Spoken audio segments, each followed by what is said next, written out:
This is a Defy podcast. Welcome to Real Leaders, the podcast that brings leadership lessons to life by analyzing characters from movies and shows that you love. In each episode, we'll explore what their fictional leadership styles can teach us about real-world relationships. We'll unpack the qualities that make these characters stand out as we evaluate their decisions, strengths, flaws, and how they inspire or sometimes fail the people around them. So whether you're a leader yourself or just a fan of great storytelling, grab your popcorn and join us as we explore the real leaders that have captivated our minds and hearts on screen. Hi, everyone. Welcome back to Real Leaders with Dan and April. Today, we're going to cover Wicked, the 2024 Universal Pictures movie directed by John Chu, starring Cynthia Erivo and Ariana Grande. So I think first up, though, guess who's got spoilers ahead? It's me! Oh my gosh, I love it.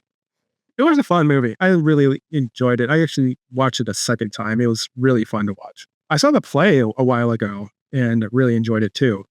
So this is part one that we're going to talk about.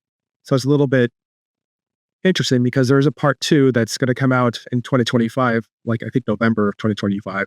So we're only going to cover the first half of this, even though I kind of know what's going to happen in the second half.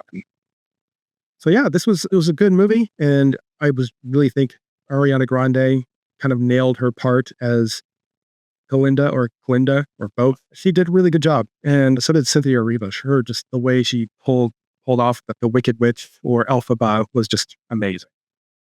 Yeah, I mean, first of all, I was really surprised by Ariana Grande. I didn't know she had that kind of range, so that was really impressive. I thought she was impressive. And then Cynthia Erivo, oh my gosh. I mean, the fact that she acted and sang and did all her own stunts, I mean, yeah, come on. You don't get any better than that. No, that was something I learned was when I was looking into the movie was that, yeah, they were really singing on set. And that's the take that they used for the audio recording. Yeah. So that's amazing. They pulled that off. I know. And I was a little worried with Ariana with the comedic timing of trying to follow in Kristen Chenoweth's shoes from the Broadway show, just hitting all the high notes of the comedy. She really did it. And she did a good job. She really did. Yep. So these are two interesting characters. Very different backgrounds. Elphaba, not a great childhood. Mother died and father didn't really take care of her very well. Was always shunned because of her green skin. It's not easy being green.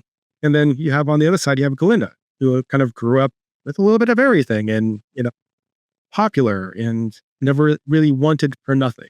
Yeah, I mean, absolutely. We see Galinda or Glinda, as she later comes to call herself, as like this pretty pink little thing in a bubble, literally, right? Mm-hmm. So very protected, very sort of naive in some ways in the beginning. Yeah. So then they come to this school, Shiz University, which I'm not sure how they came up with that name, but okay. So Galinda was there with the purpose of just being the best. She wanted to get in and she wanted to be a sorceress and she wanted to take the class and be the best. So she had a goal in mind of just kind of taking over the university. Yeah. Whereas Elphaba, I don't think she didn't even plan on being there. She was there. Her attendance is completely accidental, right? Like, she's not allowed to be there really, except in the service of her sister. So her father tells her to stay until her sister is settled, but she doesn't intend to stay there as a student. That's not in the cards for her, right? It happens accidentally because in this moment where she is supposed to be protecting her sister, she ends up getting angry, her feelings get away from her, and she does this really big and wild magic that catches the attention of one of the instructors or teachers there. And so she's invited to stay as a result of that. So it's an accident entirely. Yeah. So she shows off. She's got life. Everything in her life is a series of accidents. Like sort of the reason why she's green, all of that, right? It seems like a lot of who Elphaba is happens by accident. And she's just got this raw, pure talent that is noticed by the university. And that's why they brought her in. Mm-hmm. So she doesn't really have a goal other than to try and get by and kind of see what she can do with this talent that she doesn't understand. Yep, that's right. I mean, she gets excited, I think, a little bit by the prospect of being taught. But yeah, it was never on her radar as something that she was striving for. Yeah. So you've got these two schools. You've got someone who really wants to be there, Galinda, and she's working to try and be the best, working with the relationships, and is really trying to shine. And then you've got Elphaba, who's just trying to make sense of it all, even though she's got this raw talent. So they can end up kind of clashing a little bit. So it kind of made me think a little bit about some of my past too, of people I've worked with, where you've kind of got opposing forces of people who are really goal-oriented and really drive, even though they may not have everything that they need to get there.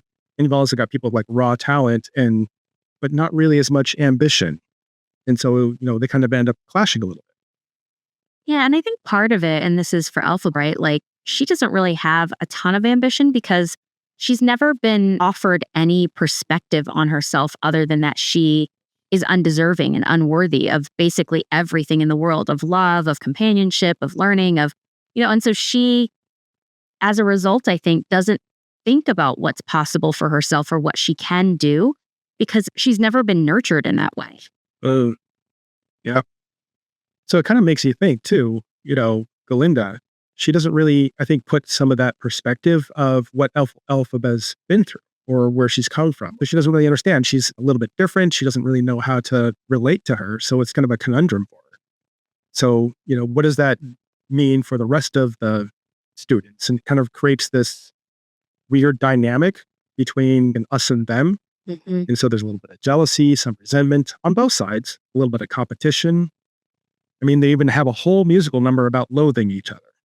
Yeah, I mean, the two of them have such great chemistry, and people have talked about this all over the internet, so I won't belabor that. But, I do think it's really interesting because they do have this sort of competition and like animosity. There's this like underlying loathing, and yet, it takes just a very little bit of kindness from Galinda, which for Galinda's part, wasn't even actually kindness. It was a mean gesture when she gives her the hat, and tells her to come to the party. She means it to be mean. It's a mean girl move, right? Clearly, we know that.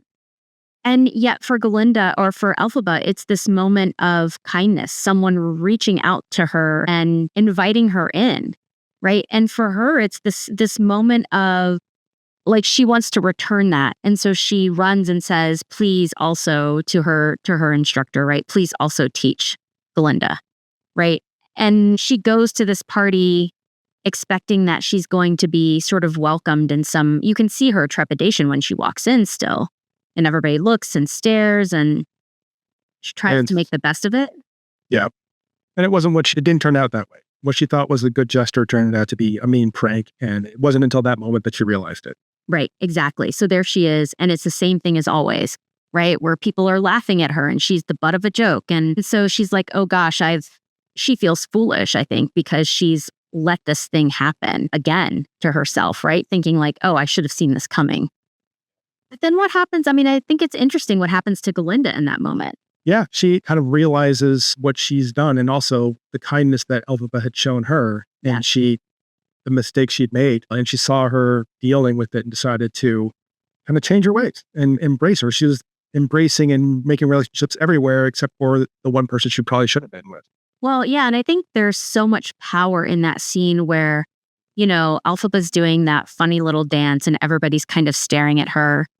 And Galinda realizes the weight of what she's done and she wants to make amends in some way. And it's still probably shallow on her part a little bit, but she makes this gesture where she goes in and she starts to do that dance with her. And there's this moment of connection between the two of them where I think they really begin to see one another, right? Like all of those things stripped away. And I think it's a super powerful moment because it's really the beginning of their, what we might call allyship. And we can talk about how we see that in the end. But I think that moment is so important. And I think the even more important thing is that we see Galinda's natural leadership in the sense that everybody follows suit, right? She's a charismatic leader. And as soon as she starts doing that thing, the whole room changes. The tone of the room changes. Everybody starts to do the dance. And Elphaba moves from being outcast to moving into the circle a little more. I think this is really important to think about, like the impact that a single person can have, especially if they have that kind of charismatic, powerful leadership. to draw others in, right? Yeah. And I really think, there's even that her friends were even saying, don't go and help her. And no, don't do that. It took a little bit of courage from her to take the first step. Yeah. It was probably a new thing for her to have to experience, like a little bit of fear and a little bit of what happens if I help her? Will I also be outcast? I think she knows she has enough sort of cultural cash to not be thrown out as a result. But I think it's a slightly scary moment for her. She had to enlist some of that inner courage to go do that thing. Well, she had to lean on a lot of the relationships she's already built over time to take that chance. Yeah. And I'm going to do this. I'm going to help her. And, I think she knew what kind of influence she had and she used it good. Right. And we see that develop in them together. They begin to develop hand in hand, side by side, I think, getting to know who they are as a result of the tension with the other person. And Elphaba gets a little softer and begins to understand what it means to have people and to rely on people and to feel cared for. And Galinda understands misfortune and what other people's experiences might look like. And we see her having these moments of struggle between compassion and following the crowd still. But she's challenging herself in that way that she had never done that before. Right. Yeah. And throughout the movie, and it's kind of, I think, will be covered a little bit more in the second one, is the injustice that's going on at the school and actually in Oz in general with the animals and some of the bad things the wizard is doing. So I think we'll get to that probably more in part 2. So we'll have to cover that one then. But they kind of see the early stages of an injustice that they need to take action. And they kind of take 2 different approaches to that. So there was 2 different approaches to what was going on with the talking animals. From Galinda's side, she's kind of in a status quo, everything's great in a way, so she doesn't really want to stir the pot too much. She's got a path, she's got, a goal and a dream, and I think saving the animals doesn't really include that. However, I think she understands that it's not right.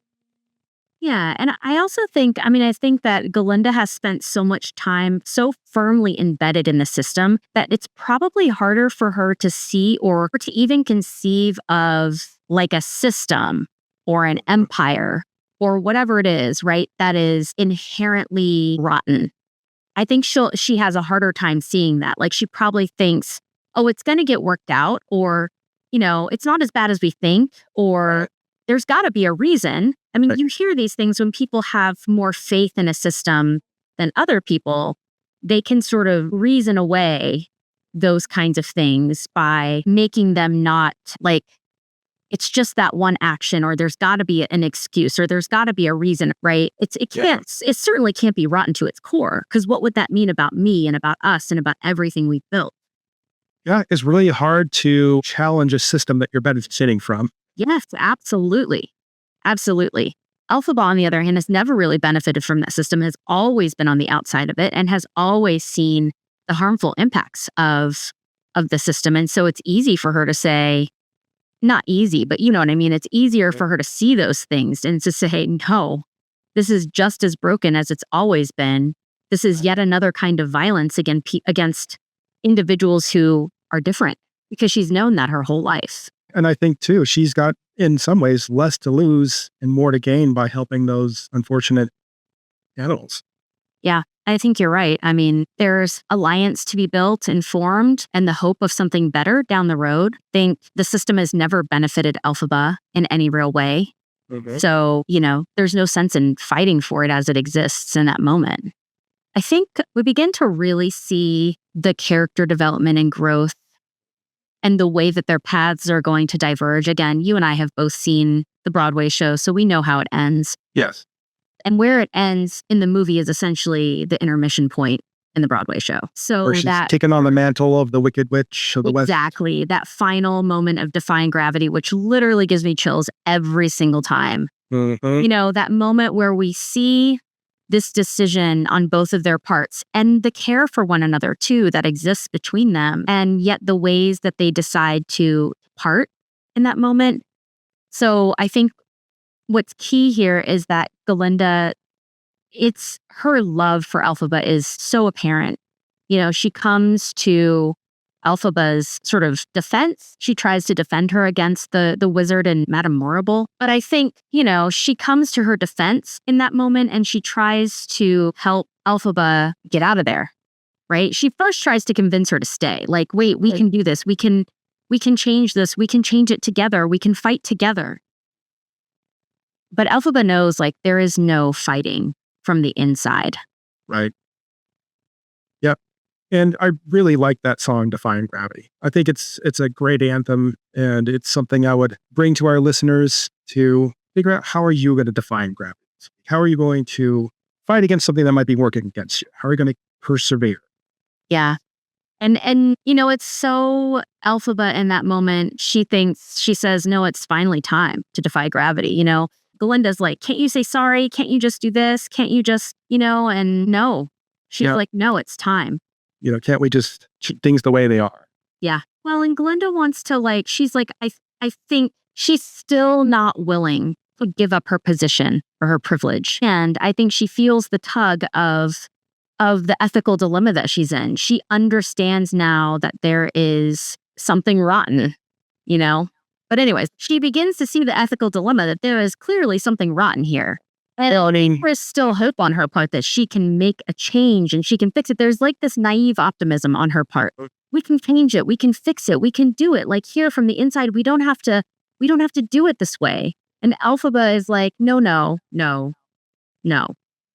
There's take a half measure. Yeah. Yeah. And actually, for mixing metaphors, she saw the man behind the curtain. Literally. Yeah, absolutely. And she said, it's too late to go back to sleep. This is defying gravity, right? Too late for second guessing. Too late to go back to sleep. It's time to trust my instincts, close my eyes, and leap. She can't play by the rules of someone else's game anymore because she knows that it is harmful. She's watched them take these animals and stifle their voices. She's seen herself get used for their purposes as, she gave all those monkeys wings as they sort of prompted her to do, though she didn't know what she was doing. And she's like, there's no way I'm going to continue to be used by these people in the system. And she's seen the lies that have been told. She's seen the imposter that is actually running the show and understands that she's being used and she's not going to take it anymore. Yeah, absolutely. I mean, I kind of see the difference between the two of them as these two methods, I think. And so I don't want to cast one as bad and one as good or whatever. I think they have their purposes and their places. I see Elphaba as a kind of transformational or radical leadership where she's going to make big moves. She's going to put herself on the line. She's going to speak up at every opportunity and she's not going to back down. Right. And on the other hand, we have Galinda, who I think has a heart now to want to do good, maybe isn't totally willing to abandon the notion that the system isn't totally broken. And so she wants to work from the inside to create this incremental change. We can do it bit by bit, piece by piece. And sometimes we do need that, right? We need people pushing those battles from the inside uphill, slowly. Yeah. And we need the people who can come from the outside and make these radical proclamations and shifts and change to transform things utterly. I think we need both, to be honest. I do think that's one of the interesting things about this book and movie in general was just there's two sides to every story. And, just I think the whole perspective that they put on Elphaba as ultimately trying to do a good thing and just was misunderstood. I just thought I think that's just a great take on the character. Absolutely. Such an interesting one. We know Elphaba's story, right? And we know her intentions. And yet, people of Oz have been fed this propaganda, essentially, about Elphaba, that she's the Wicked Witch of the West. Yeah. At the end of the movie, they're putting out that, over the loudspeaker, they're talking about, and that's where they first used the moniker of Wicked. Yep. Exactly. And so I just want to note that and look at that because I think so often, I do think this happens, right? Where we have these people who are these kind of radical, transformational leaders who have these deep-rooted ethics, sense of integrity, and they get twisted and turned by whether it's media or whatever, in whatever way. But we see this at the start of the film and then even at the end again, the ways in which Elphaba becomes the wicked. Mm-hmm. Right? And what do we think of that? What do we make of that? Yeah, it's kind of like if anyone who's pushing back or trying to change things gets vilified. That person in the room who stands up and says the thing, like, this is wrong, or questions something, questions a practice. And often they get deemed the interrupter, the disruptor, the person who is, just trying to stir the pot. I think it happens all the time to everyday people who are simply willing to stand up and say, hey, are we concerned about this policy? Are we concerned about this practice? Do we think that this is fair? Is this okay?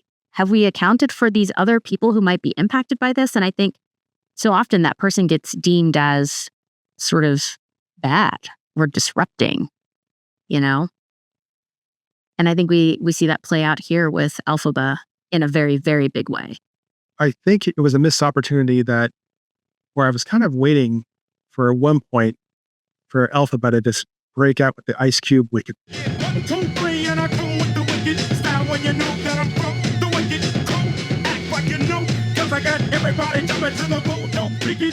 Oh my God. That would have been fun. That would have been fun. I love it. All right. So, that does it for Real Leaders with Wicked, Part 1. We'll be reviewing Part 2, I'm sure, in the coming year. So if you want to find us, look to the Western Sky, or you can also check us out on BlanchardCommunity.com. And I think what I'm going to do is I'm going to post a few blog posts from Ask Madeline that I think would apply to our characters here. If you haven't listened to their podcast, Mind the Gap with Madeline Blanchard and Lucy Danowitz, please do check that out as well. Some really great content. And if you go into the Blanchard community, like I said, I'll post some articles or blog posts there that I think would apply. And please let us know what characters or movies you'd like for us to discuss. And thanks for listening. Well, that's it for today. Thanks for joining us on the episode of Real Leaders. We hope you enjoyed exploring leadership lessons through the lens of our characters today. If you liked what you heard, don't forget to subscribe, share, and drop us a review. It really helps. Do you have a movie or character you'd like to discuss? Leave us a comment or connect with us on Instagram at Real Leaders, that's REEL Leaders, and join the conversation. Until then, keep looking for leadership lessons in the stories you love, and we'll catch you in the next episode.